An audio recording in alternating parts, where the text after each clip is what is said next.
Hi guys, welcome to the new video. Today it will be about riding without bringing a back or a hip pack. I know it might sound controversial, and bike sports, especially enduro mountain biking like this one here, is extremely gear intensive. We need to bring a lot of things to account for all the eventualities that can happen out on the trail. So we can have a flat tire, some screws get loose, I can crash, I don't know, break a lever. So we have to bring some kind of tools with us along on the trail. But I was really annoyed to be always riding with the backpack because the things grew on me. First I just brought a tube, then tire levers, then came the multi-tool, then we have the pump, and so on and so on. And in the end I ended up riding with half of my household on the back. So one solution I found to this problem is to just give all the gears to my friends' pockets if they bring a backpack. But as this solution has proven itself as not really viable, I had to come up with something. So I tried strap-ons. You know, these big straps that you strap around the frame where you can put the tube and some tools. I experiment with different type of hip packs to reduce the load on the shoulders, if it's better or worse, and so on. In some way, all of this was unsatisfactory, to be honest. So when buying this new bike over a year ago, by the way, if you're interested, I made a review. The link is on top right hand corner. I decided to implement everything in such a way that I don't have to bring a back or hip pack on my normal ride. So yes, if we do like an adventure ride or like a big day in the saddle, of course you need extra water or you need some snacks or a jacket or whatever. But if I just go on the regular loop like we're now today, I don't have to bring anything. So no backpack, no hip pack, no problems. This is the question I want to solve in this video. This video will be structured in the following way. First of all, I will explain to you the tools and the solutions that I found in my current build and go over the details of the particular tools. In the second part, we will see what the pros and cons are of each of these respective solutions, because they are not flawless, to be fair. Then I will tell you how much it cost me to implement all of this, because I think this is a sensible factor for many of us, and depend on how much it costs, maybe the backpack isn't a bad solution after all. And last but not least, I will address also the weight and installation of the tools. And wrap it up with a conclusion to see if I would repeat this kind of setup on my future bike again or not.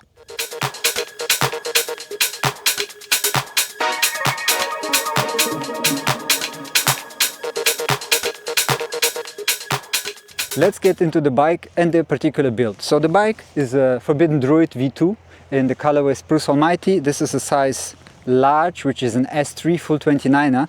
So one thing up front, I had to go for one particular brand, which I will mention a lot now during this review. I am not sponsored by this brand yet, unfortunately. Hey, OneUp Components. No, I'm just kidding.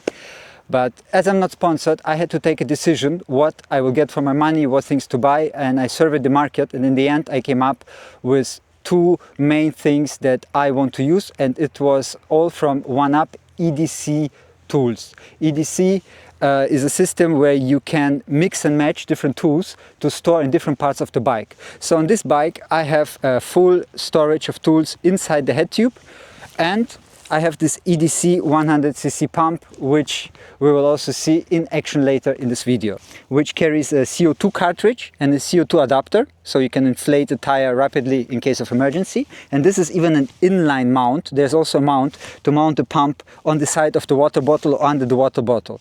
One particular piece of the strategy for riding without a backpack is of course an in-bike storage. And Forbidden and this Druid comes with a little storage inside here where I have a spare tube and tire levers. So I don't have to find another solution for it, but it would be possible to take the side mount for the pump and have a strap to carry the tube up here. But I chose to put it in a compartment, which I find quite useful because I don't need the tube luckily every time I ride, so we are fine on this.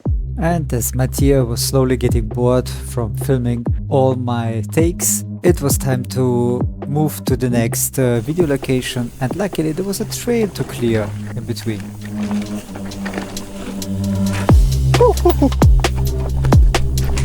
Whoa!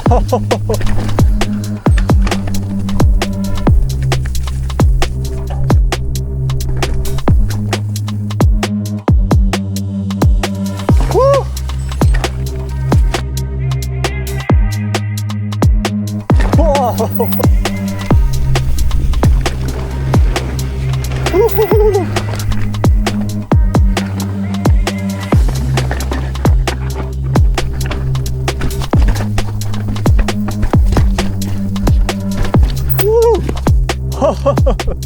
Mattia was not happy with the tire pressure, we got to use the pump even in scope of this little video. Oh yes. And here I will leave it in for you to see how many strokes you really need to pump the tire. And this might help you to decide if you want to go, in case you want to go for this pump, if you want to go for the small one or the big one. So the official count is 42 strokes to get. So now we have 1.2 and before we had 0.8. So there you have it. Perfect. This scene was not scripted and not planned. This actually really happened. Now we are already in the middle of the review itself. So let's dive in.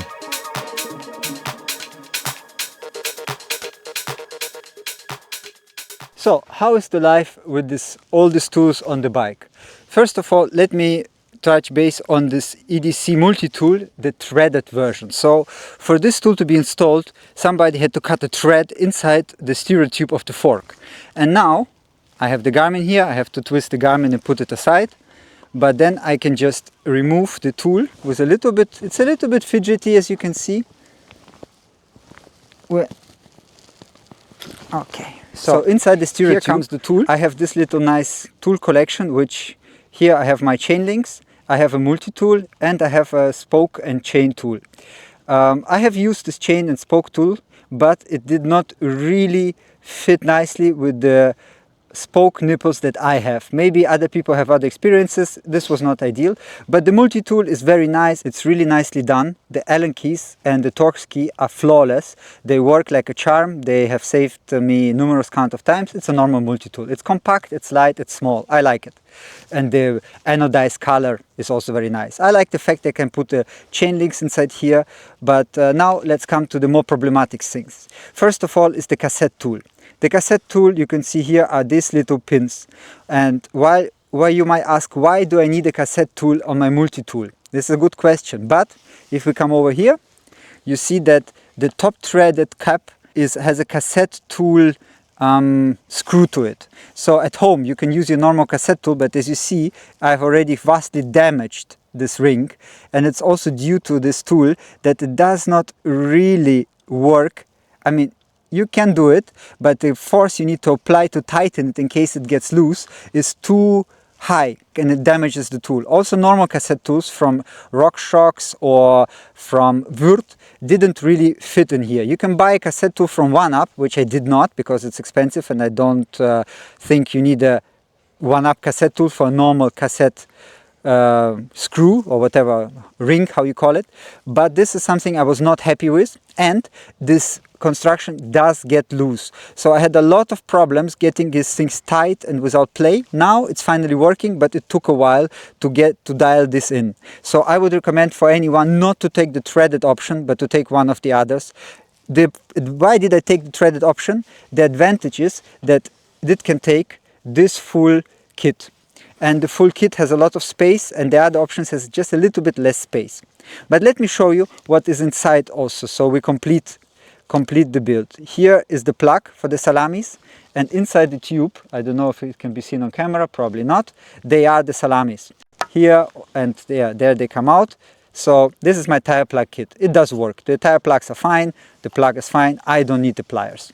So one other thing is that over time, this tool got stuck here, and I was not sure why it is the case. Later I found out that these screws get just a little bit loose, and then the tool was widening itself and it was not coming out. It was to such extent that I really panicked that I didn't know how to get it out. So I almost started unscrewing it from the bottom, but luckily I managed to fiddle it out and then tighten these screws, and then it went back up. So this was another semi-ideal adventure, but it happens only once. So for now I'm okay. So the second piece of apparel on this kit is the OneUp pump.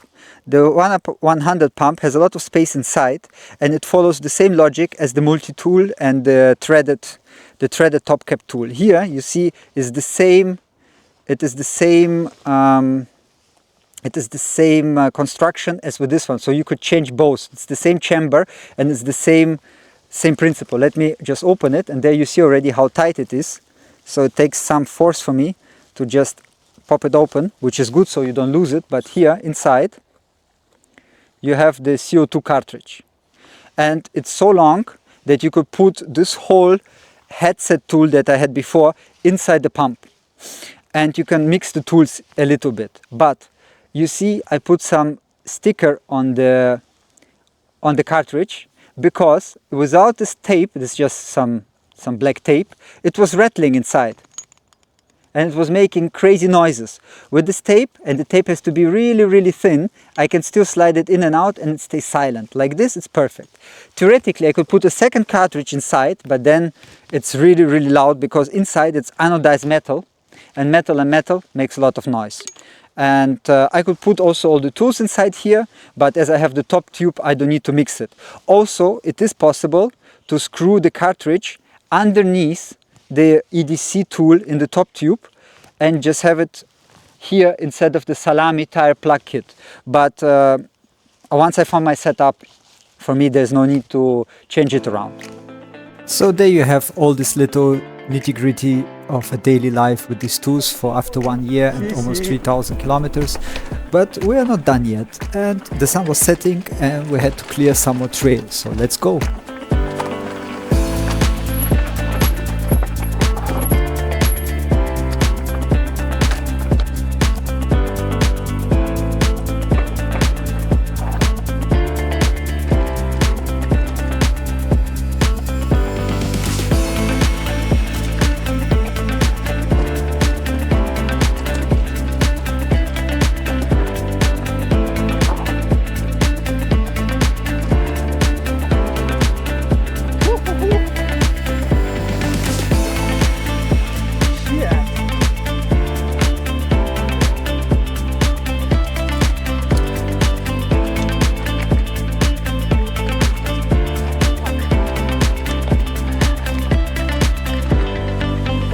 With us approaching the end of this nice little piece of trail, let's take the opportunity to talk about the costs and the weight of the setup.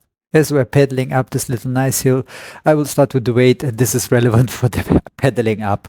So the whole threaded carrier, including the V tool, is about 130 grams. The 100cc pump is 160 grams, and the CO2 cartridge is about 60 grams. So we arrive at a total weight of 350 grams, which is, of course, way lighter than a backpack, but obviously it cannot be compared in this way. But there you have it, 350 grams to go. Now let's move on to the costs. First up is the threaded carrier, including the V2 tool, which comes at about 150 euros. Then there's the 100cc pump for 70 euros and the CO2 cartridge, which is about 3 euros. And then there's also the inline mount to mount the pump in line with the frame for another 26 euro, which totals everything to 245.95.